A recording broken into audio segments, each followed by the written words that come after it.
కృతాతిశయము, vein glory. Vein glory అంటే ఎలా అంటే, నేనేంటో ఈ ఊర్లో నేను చూపించాలి, నన్నే పొగడాలి అందరూ. నేను ఈరోజు ఈ ప్రోగ్రాం పెట్టినంటే ఈ ప్రోగ్రాం ద్వారా 100 మందికి నా గురించి తెలవాలి, 100 మంది నన్ను గొప్పగా పొగడాలి. వెయిన్ గ్లోరీ, వ్యర్థమైన గ్లోరీ, దేవునికి మహిమ రాకుండా ఆ ప్రోగ్రాం ద్వారా మనం ఏందో కనపరుచుకోవాలి, 10 మంది మనల్ని ఫోకస్ చేయాలి, 10 మంది ద్వారా ఏం పెట్టిండ్రు ఆ ప్రోగ్రాం.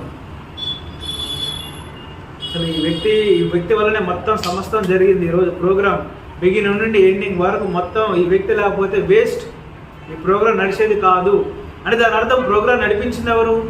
వ్యక్తి. వ్యక్తి వ్యక్తి మహిమ, వెయిన్ గ్లోరీ. ఇలా వ్యక్తిగతంగా మహిమను కోరుకునేటువంటి ప్రోగ్రామ్స్ కానీ, కార్యక్రమాలు కానీ, కార్యములు కానీ చేయొద్దు అని పౌలు గారు చెప్తూ వస్తున్నాడు.